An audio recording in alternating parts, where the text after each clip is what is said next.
Câmeras corporais registraram policiais militares agredindo e torturando dois adolescentes de 14 anos na zona leste de São Paulo.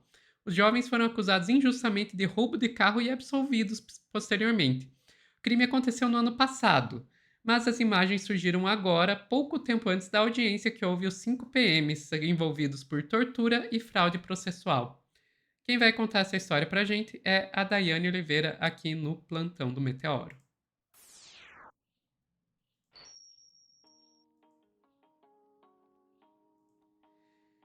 Dai, caso isolado número 7.433.228 de desse tipo de violência policial, mas talvez não seja um caso isolado e eles estarem sendo julgados por isso? Exatamente, Sofia. Acho que o diferencial desse caso é o julgamento e não ter sido um julgamento preso, aquele tipo de julgamento que começa, tem as informações, o caso aconteceu em 2024, foi no ano passado, e eles já vão para uma audiência em que vai ser julgado justamente as ações que foram promovidas naquele dia, no dia em que foram encontrados esses jovens, e que eles foram torturados. Gente, não tem como utilizar outro termo, me desculpem, mas foi de fato uma tortura o que aconteceu. 5 PMs que estão envolvidos vão ser julgados. Eu vou te pedir, Sofia, por favor, para trazer o vídeo, porque os policiais, para a gente contextualizar, os policiais acusaram esses jovens de terem promovido um roubo e mudaram o processo que estava aberto, enquanto dois jovens, né, que não tiveram o nome divulgado, eles foram chamados de Vinícius e Henrique. Eles estavam voltando para casa, saíram da casa de um amigo, estavam voltando para casa, quando foram apreendidos pelos policiais e acusados de roubo de carro. E após essa acusação, a polícia ela simplesmente não pegou os jovens e levou para a delegacia. Não foi assim. Eles chegaram a ficar 5 dias internados na Fundação Casa, mas antes disso, nesse processo de identificar os homens ali, os jovens, eles foram torturados. E torturados da pior forma possível, das piores formas possíveis, com gritos, com tapas, com até queimadura de cigarro. Inclusive, uma das vítimas, desde o episódio, comenta que não sai sozinho à rua e tem medo quando vê qualquer viatura. Isso foi dito a uma mãe para o G1. Eu vou te pedir, por favor, Sofia, para trazer o vídeo, por gentileza.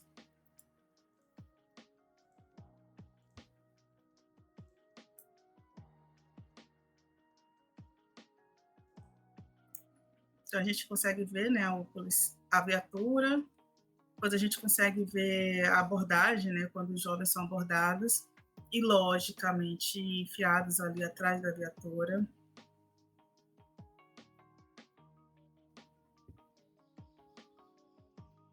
E eles passaram muito tempo ali sendo torturados, em primeiro inquiridos, a câmera filma no momento da agressão, é soco, é de uma tamanha brutalidade, violência. Aqui no chat alguém comentou, mas policiais acham que podem tudo, é porque muitas vezes eles podem tudo, de fato, né?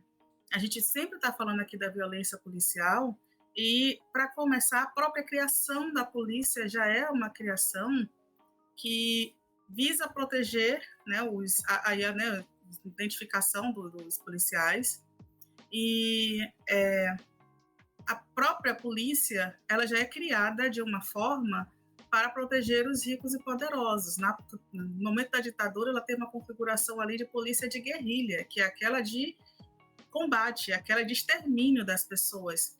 Inclusive, um ponto interessante é justamente que foi identificado pela filmagem de um outro policial que um dos policiais utilizava ali uma tentativa de proteção da sua própria câmera, para não identificar o que ele fazia, sabe? Então, isso é absurdo, você ter câmeras corporais, ter o próprio Estado investindo dinheiro, sendo que as pessoas ainda seguem com mecanismos de burlar o que é legal. Ou seja, não adianta só colocar câmeras de segurança, não adianta só fazer protesto dizendo a gente quer uma polícia mais igualitária, a gente precisa de fato de táticas, de estratégias, e uma delas de acordo com muitos especialistas, é uma desmilitarização da polícia. Novos treinamentos, demissão em massa dos antigos líderes da polícia, justamente para a gente modificar as práticas que são, infelizmente, comuns, como a própria Sofia trouxe aqui no começo. E aí, Sofia, eu vou só ler um trecho do que a mãe de uma das vítimas falou para o G1, que é muito chocante. Entre aspas, eu fiquei inconformada de ver o meu filho ter passado por essa situação, tendo ensinado tudo direitinho.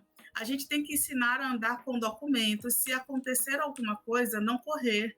Você ensinar regras para o seu filho para não acontecer esse tipo de coisas. E mesmo assim, acontece. E aí, por que eu estou dizendo que esse trecho me pegou muito, muito, demais? Porque é o seguinte, a mãe do Eike Batista não precisou ensinar ele a andar com documentos. Não precisou ensinar ele a não correr quando alguma coisa acontecesse. O que é que vai acontecer com o filho de um empresário, um milionário, um bilionário? O que é que vai acontecer? Mas as mães nas periferias, as mães sem dinheiro, as mães de meninos, sobretudo meninos negros, precisam ensinar a sair com documentos, precisam ensinar a não correr durante uma abordagem policial, e ainda assim não é garantido que não vai acontecer a violência, porque, infelizmente, a nossa estrutura social é uma estrutura racista, classista.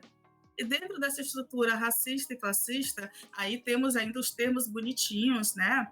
Que vai dizer assim, mas o racismo é estrutural. Mas as pessoas seguem fazendo a manutenção desse sistema. Então, o racismo é um problema de todos nós e não só da instituição polícia. Enquanto a gente não conseguir combater esses conflitos e entender que se existe uma instituição que ela é racista e classista, a gente precisa derrubá-la e construir uma nova, ou não construir nenhuma, ou pensar em mecanismos distintos, a gente não vai ter uma modificação do que vem acontecendo. Vai ser só mais um caso.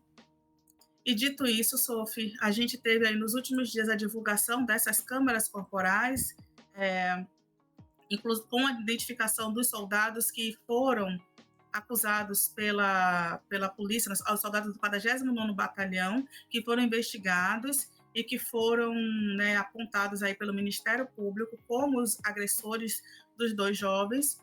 E, diante disso, eles vão a julgamento. No próximo mês, a audiência já está marcada para o mês de maio, começo do mês de maio. E, a partir dessa documentação que foi movimentada, a gente teve acesso a como foi a abordagem e nessas violências que aconteceram. Detalhe é que na delegacia os policiais eles apresentaram uma versão bem diferente do que a própria câmera corporal mostra. Ele diz que o cabo Freitas e o soldado Viana disseram que estavam num patrulhamento quando viram um carro na contramão na bandeira de Aracambi. E nisso quando eles fizeram a abordagem, o veículo era ocupado por 3 jovens, o Vinícius, o Henrique e um terceiro jovem que não foi identificado. Os agentes, então, emparelharam o carro, os ocupantes desceram do carro e tentaram fugir. E o Freitas informa que saiu atrás do terceiro jovem que teria corrido. Só que é isso, não conseguiu deter, e as câmeras de segurança mostram uma ideia totalmente diferente. Mostram uma abordagem de 2 jovens andando pela rua, sem carro, sem nada que trouxesse uma ideia de que eles estavam cometendo nenhum delito, e ainda se estivessem cometendo delitos, a ideia não é o procedimento não é você agredir com socos, com queimadura de cigarro e se levar para a delegacia. E não foi, né? Foi por isso, exatamente pelo fato de não ter provas e de ter essas inconsistências no depoimento dos policiais e depois das câmeras, as imagens das câmeras de segurança, que os adolescentes eles foram absolvidos das acusações. Um detalhe, tá, Sofia? Os jovens sequer sabem dirigir. Eles não sabem dirigir, tá? E de acordo, né, com a mãe, inclusive, de um deles, comenta sobre isso, eles foram agredidos, torturados, eles sequer sabem dirigir, eles tiveram várias marcas de lesão corporais, eles ficaram 5 dias presos na Fundação Casa, ainda que com a câmera dos policiais mostrando ali como a abordagem aconteceu e que foi totalmente diferente do que foi dito pelos agentes. E aí, só para a gente trazer uma coisa, Sofia, eu vou te pedir para trazer uma notícia que saiu no portal da CUT, que é o seguinte, que as próprias câmaras corporais da Polícia de São Paulo registrou que morte de crianças e adolescentes por PMs cresceu 120%. Sabe, só mais um pouquinho, Sofia, só mais um pouquinho, por favor. Nesse caso, os 2 jovens, eles estão bem. Pronto, obrigada, Sofia, mesmo. Esses dados estão na segunda edição do relatório As Câmaras Corporais da Polícia Militar do Estado de São Paulo, mudanças na política e impacto nas mortes de adolescentes. É um relatório produzido com Fundo das Nações Unidas para as Infâncias, a Unicef, e pelo Fórum Brasileiro de Segurança Pública, e foram 77 mortes de adolescentes entre 10 e 19 anos por policiais militares em serviços no ano de 2024, enquanto em 2022 foram 35 vítimas nesse mesmo período. E aí um detalhe, tá? Esses dados são importantes e a gente precisa entender que até esses dados são subdados, porque como a gente viu, um dos policiais estava com a câmera ali fechada, né? Conseguiu fechar a câmera de segurança da câmera corporal. Então, ainda que esses dados tenham mais que dobrado, os números podem ser, inclusive, ainda maiores. Dito isso, é um absurdo que a gente tenha normalizado a morte e a tortura de todas as pessoas, seja crianças, adolescentes, mulheres, homens, qualquer pessoa, sabe? Qualquer pessoa. A gente não pode naturalizar essas violências, infelizmente. É isso, Sofia. Triste, né? Muito, Dai, muito. E eu acho interessante ver esse dado que você trouxe no final da morte de crianças e adolescentes, porque são as mesmas pessoas que vão invocar aí a segurança das pobres criancinhas contra ameaças imaginárias, muitas vezes, como a mulher trans no banheiro, qualquer coisa assim.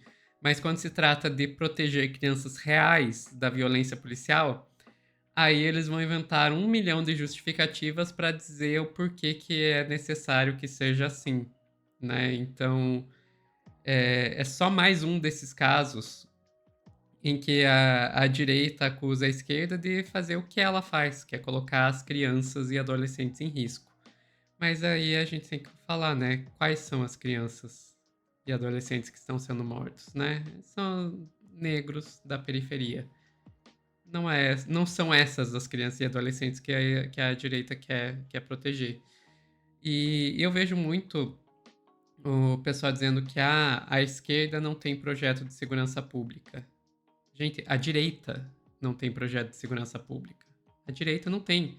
Eles estão repetindo a mesma fórmula há décadas, que é de aumentar a violência policial, e até hoje não conseguiram resolver o problema, porque não é uma solução. E o Bolsonaro conseguiu chegar com uma ideia pior ainda, que é de armar a população.